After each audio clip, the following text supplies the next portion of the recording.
putting big bucks towards safety. We have a lot of street robberies. We have a lot of burglaries. Aurora launching a new program aimed at cleaning up crime along East Colfax. Tonight, we're asking businesses if they think that's money well spent. It's just very difficult to come up with that huge money for the right security system. Concerns over noise and air pollution near the Rocky Mountain Airport. I can't have windows open when the weather is nice because if I'm on a work call, I'm going to be impacted by the sound of an airplane. Neighbors say they're fed up, and now a judge is ruling opening the door for them to sue. Plus, on the market for the first time in decades. The fixtures are original and the tile is original. Tonight, a Denver condo offering lookers a trip back in time. Curbing crime along East Colfax. The city of Aurora hoping to make that area safer through a new grant program. The city is offering funding to help businesses boost their security. And today, Denver 7 CB Cotton talked with owners ready to take the city up on its offer. Each day, Sarah Urkis stays busy with customers. Sour blue raz, Hawaiian limeade. Inside her store, the Bong Shop on East Colfax in Aurora. I do a lot of buying and selling too. These days, she's also busy finding ways to keep her store secure. We were broken into for the first time about a month ago. They took a crowbar to the door. We caught it on video. They were in and out in 6 minutes.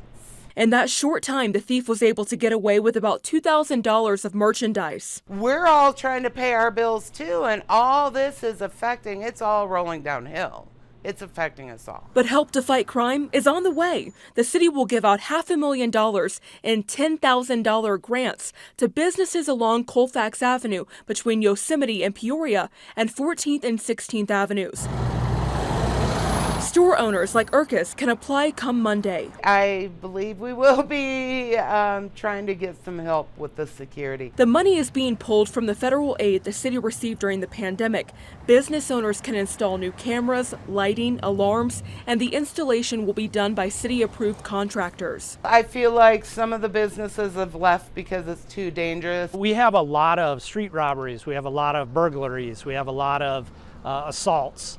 A lot of drugs on Colfax, and it's just kind of rampant right now. Aurora officer Kevin Burke is hoping the grant money will encourage businesses to stay. So here's what he's hoping is installed. Lighting along Colfax and camera systems that we can use when a crime does occur, we can use to go and identify the person. Urkis never found out who stole from her and doesn't think she ever will. I will probably never see that money. In Aurora, I'm CB Cotton, Denver 7.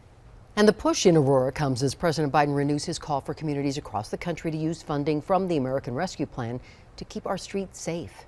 Use these funds we've made available to you to prioritize public safety. Do it quickly before the summer when crime rates typically surge. Taking action today is going to save lives tomorrow. So use the money. The White House says $10 billion from the American Rescue Plan has so far been put toward public safety and violence prevention.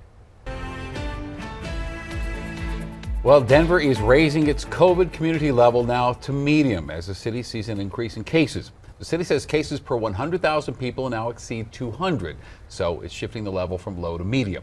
The increase in cases is being caused by a subvariant of the Omicron strain. The city does not expect to have to raise the level to what we saw during the Omicron surge during the wintertime. So what does raising the community risk mean?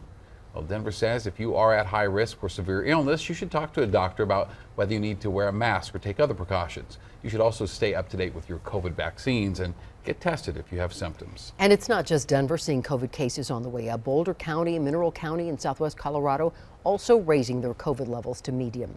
In response to the rising cases, the Boulder City Council says it will be returning to all virtual meetings. 10 Colorado police officers killed in the line of duty, now immortalized in our nation's capital. Their names were added today to the National Law Enforcement Memorial.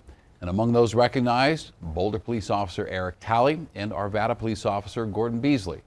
And Talley died responding to the mass shooting at the Table Mesa King Soopers last March. Beasley lost his life last summer when he was shot in Old Town Arvada. The other names added today include 7 officers who died after contracting COVID-19 while on the job.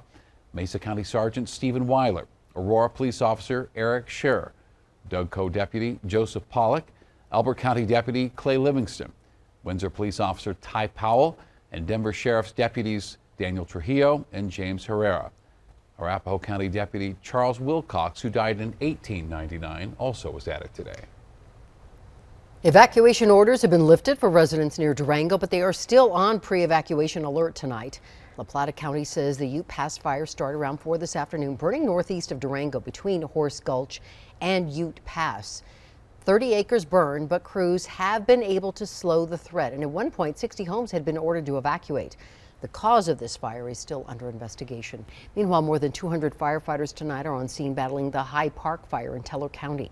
This fire ignited Thursday has so far scorched more than 900 acres west of Cripple Creek. No homes have been lost, but the fire is 0% contained, and officials say more than 100 people are evacuated. Denver 7 will continue to monitor firefighting efforts, and we'll have the latest tomorrow morning at 7 a.m. And fire season is really all year long right now in Colorado, and now there's a new tool in the works that will help combat the flames.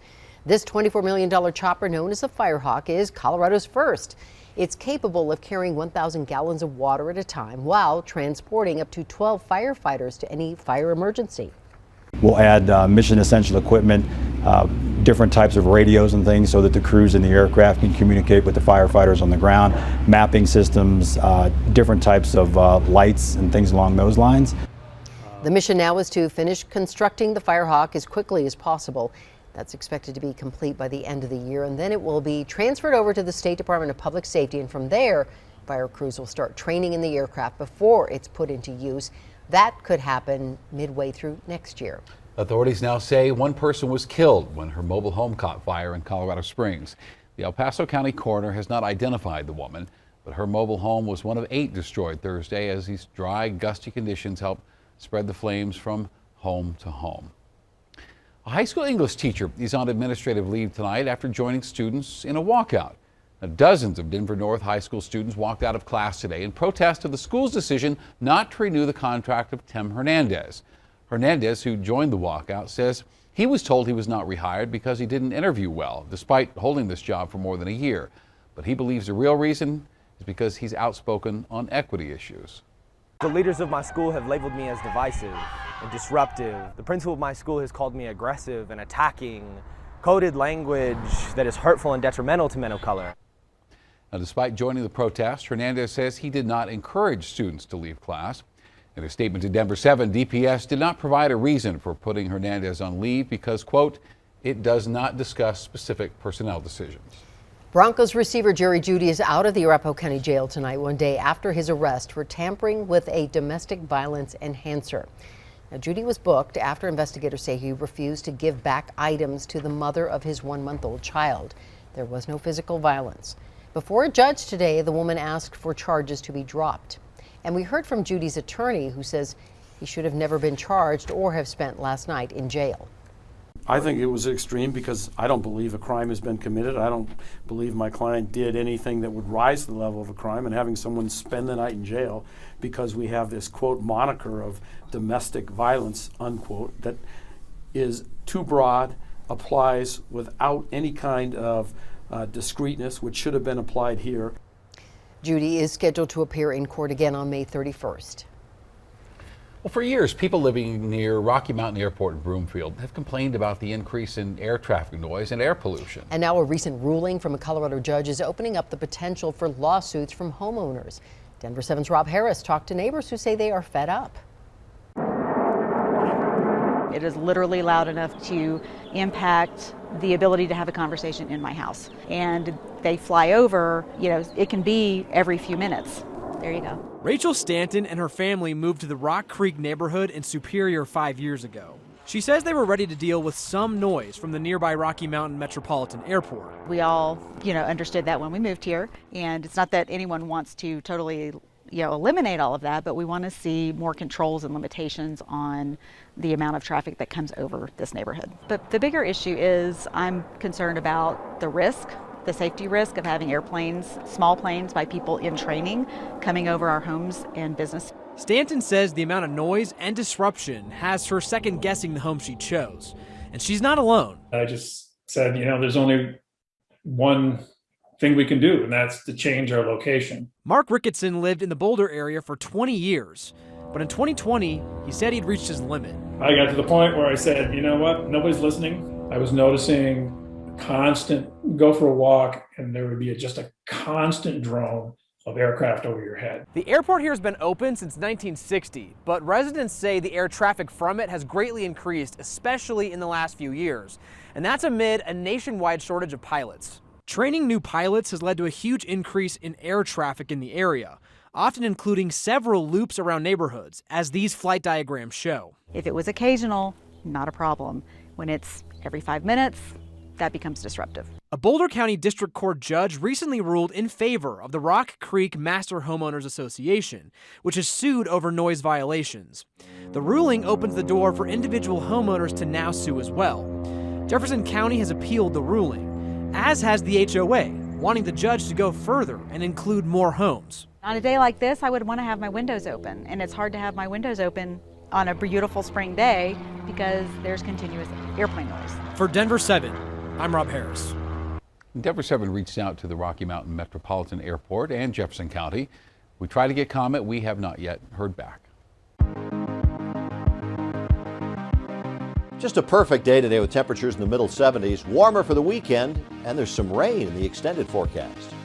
Vintage vibes in the heart of the metro. I like classic, I like history, I like things that have a little bit of meat to them. Stepping into this Denver condo is like stepping into a time machine. Plus, Broncos head coach Nate Hackett opens up about that big Week 1 showdown in Seattle.